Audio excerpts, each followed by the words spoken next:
Kids விருந்து, குழந்தைங்களுக்கு விருந்து, அதுக்கு தேவையான பொருட்கள் என்னன்னு பார்க்கலாம்.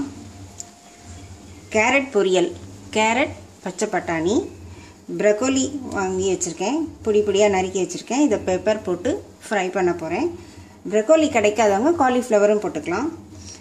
பீட்ரூட், சாதத்துக்கு பீட்ரூட், அப்புறம் பருப்பு சாதம், தாளிக்கிறதுக்கு கடுகு, உளுத்தம்பருப்பு, பச்சை மிளகாய், தயிர் சாதத்துக்கு கொஞ்சம் மாதுளம்பழம் எடுத்து வச்சுருக்கேன்.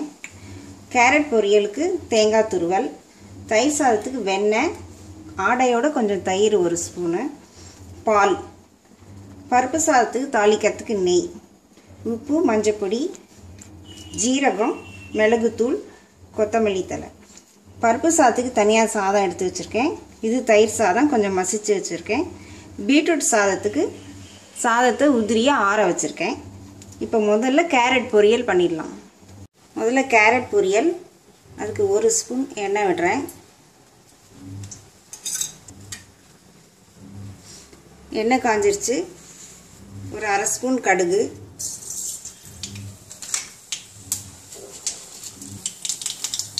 1/2 ஸ்பூன் உளுத்தம்பருப்பு,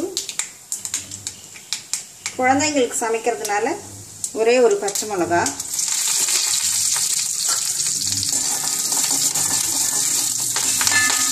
பச்சை பட்டாணி கொஞ்சம் வேக வச்சு எடுத்து வச்சுருக்கேன்.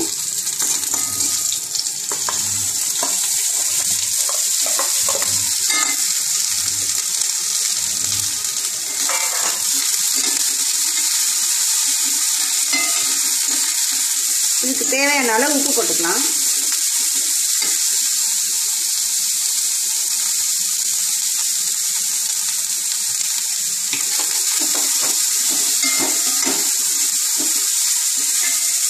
அடுப்பை சிம்மில் வச்சுட்டு மூடி வச்சிடலாம். இந்த கேரட் சாறுலேயே இது வெந்துடும், தண்ணியெல்லாம் தெளிக்க வேண்டாம்.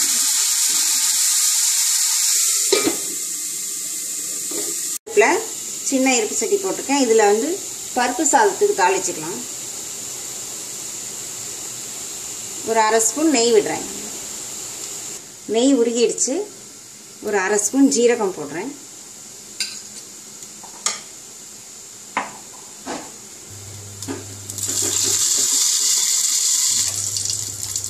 சின்ன கப்பில் 1 கப், ஒரு 50 கிராம் அளவு பருப்பு குக்கரில் வச்சு நல்லா குழைய வேக வச்சுருக்கேன் சாதத்தோடு வச்சு. இப்போ இதை விடுறேன்.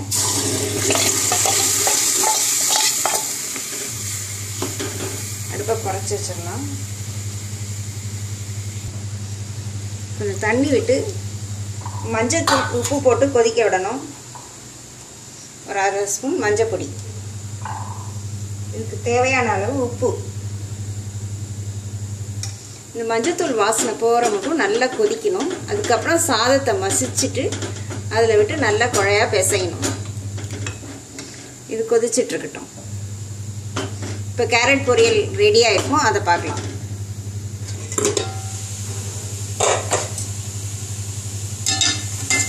கேரட் வெந்துருச்சு. இப்போ தேங்காய் துருவல் போடுறேன். ஒரு 2 ஸ்பூன் தேங்காய் துருவல்,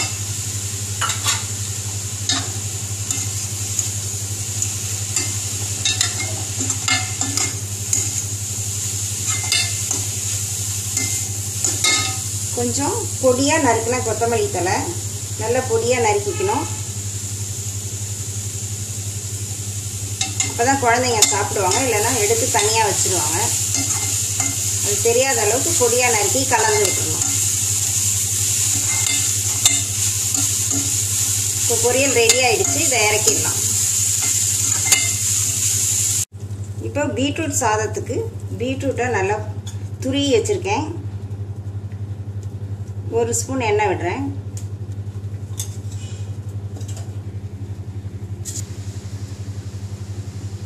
கொஞ்சம் 1/2 ஸ்பூன் கடுகு, 1/2 ஸ்பூன் உளுத்தம்பருப்பு,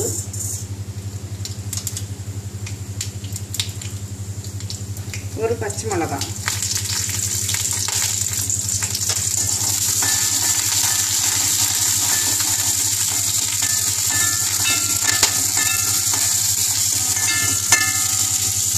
துருவின பீட்ரூட்டாக போடுறேன்.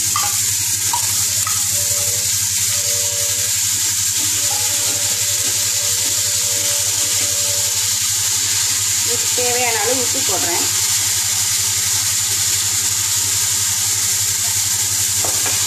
இதையும் அடுப்பை குறைச்சி வச்சுட்டு மூடி வைக்கிறேன். வெந்துடும்.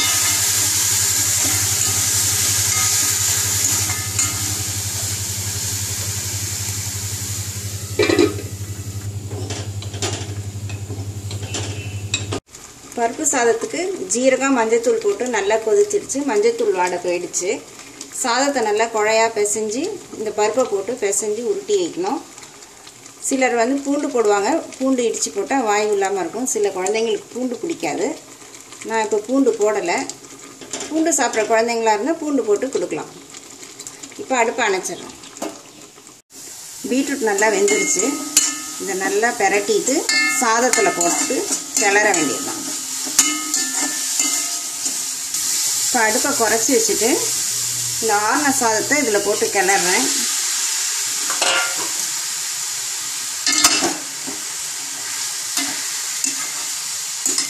அடுப்பை அணைச்சிடலாம்.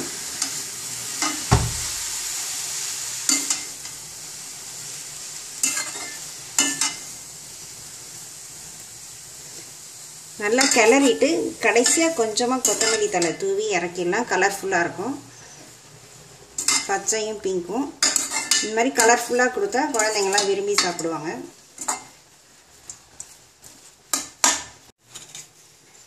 இப்போ தயிர் சாதத்துக்கு தாளிச்சிக்கலாம். ஒரு அரை ஸ்பூன் எண்ணெய் விடுறேன்.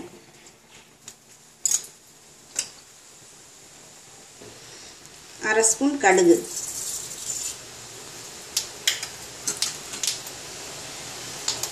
இதை எடுத்துக்கிட்டு ப்ரக்கோலியை ஃப்ரை பண்ணலாம்.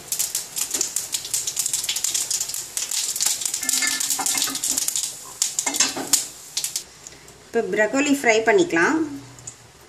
கொஞ்சமாக ஒரு 1.5 ஸ்பூன் எண்ணெய் விட்டுருக்கேன். அரை ஸ்பூன் கடுகு, அரை ஸ்பூன் உளுத்தம்பருப்பு,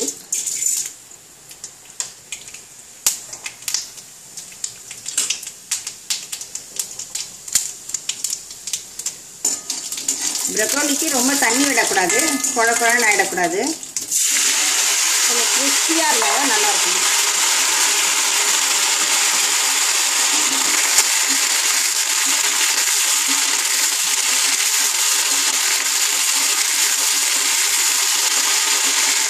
ரொம்ப வெந்துருச்சுன்னா அதோட சத்தெல்லாம் போயிடும்.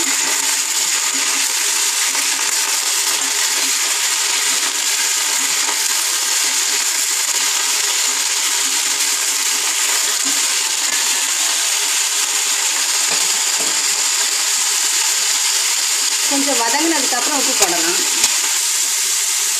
ஒரு கை அளவு தண்ணி தெளிக்கிறேன். இதிலே வெந்துடும். ஸ்லிம் பண்ணி மூடி வச்சிடலாம். இப்போ தயிர் சாதத்துக்கு உப்பு போடுறேன். ஒரு ஸ்பூன் வெண்ணெய் எடுத்து வச்சுருக்கேன்.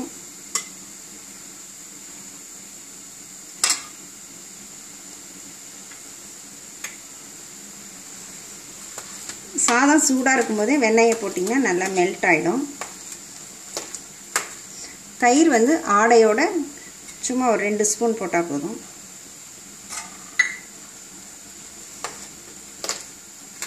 நல்லா மசிச்சுட்டு பாலை விட்டு நல்லா பிசையணும். அதுக்கப்புறம் மாதுளம்பழத்தை எடுத்து போட்டு கலந்து வைக்கணும். இப்போ 1 டம்ளர் பால் ஆறுனதுக்கப்புறம் ஆற தயிர் சாதம் வந்து கெட்டியாக ஆகிடும். அதுக்கப்புறம் திருப்பி இன்னும் கொஞ்சம் பால் விட்டு நல்லா தளர்த்தியாக பிசைஞ்சிக்கணும். இப்போ பால் விட்டு நல்லா கலந்தாச்சு. மாதுளம்பழத்தை போடுறேன். 1 கப் அளவு மாதுளம்பழம். பச்சை கலர் திராட்சை இருக்கும், அது கூட வேணும்னா போட்டுக்கலாம். பச்சை மிளகாலாம் போட வேண்டாம், குழந்தைங்களெல்லாம் சாப்பிட்டா காரமாக இருக்கும்.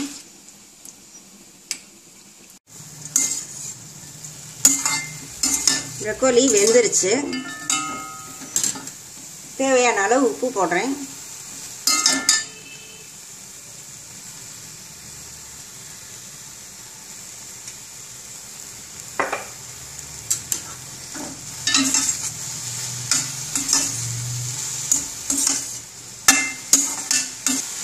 பெப்பர் போடுறேன். ஒரு அரை ஸ்பூன் அளவு போடுறேன். ரொம்ப காரமாக இருந்தால் சாப்பிட மாட்டாங்க.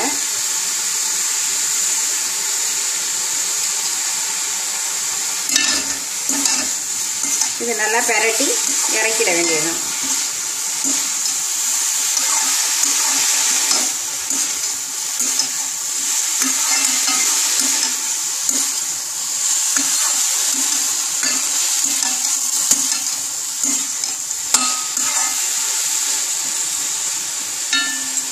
பிசைஞ்சிக்கலாம். சாதம் ஆறிடுச்சு. சூடாக இருந்தால் நல்லா கரண்டியில் மசிச்சு விட்டுடலாம். ஆறிடுச்சுன்னா நல்லா கையாலே பிசைஞ்சிருங்க.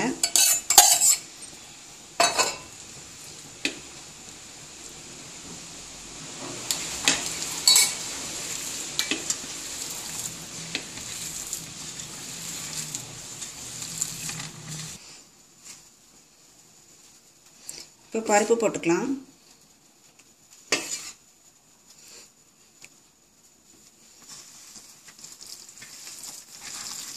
குழந்தைங்களுக்கெலாம் நல்லா மசிச்சு உருட்டி நடுவில் நெய் விட்டு, இது நெய் தாளிச்சிருக்கேன்.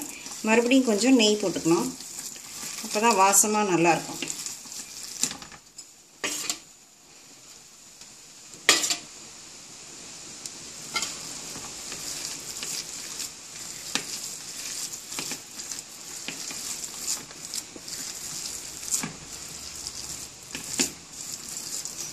இப்போ பிசைஞ்சாச்சு. உருட்டி வைச்சு எண்ணெய் காஞ்சிடுச்சு. இந்த கலர் அப்பளத்தை பொரிச்சிக்கலாம். 4 நாளாக போட்டு பொரிச்சிக்கணும்.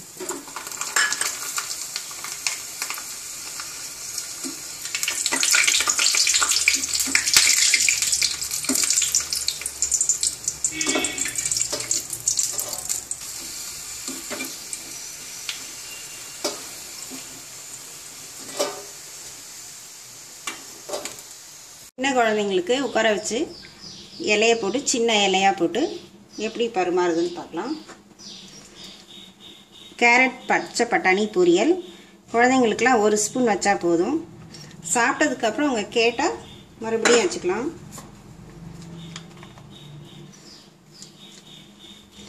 ப்ரக்கோலி இந்த மாதிரி கொஞ்சம் கலர்ஃபுல்லாக பொரிச்சு வச்சா சாப்பிடுவாங்க. அதனால் இது பொரிச்சு வச்சுருக்கேன்.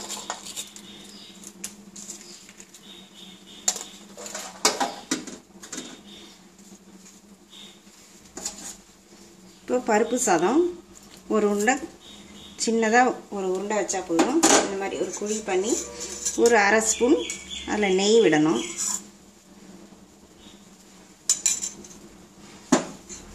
இது சாப்பிட்டு முடித்ததுக்கப்புறம் பீட்ரூட் சாதம் வைக்கணும்.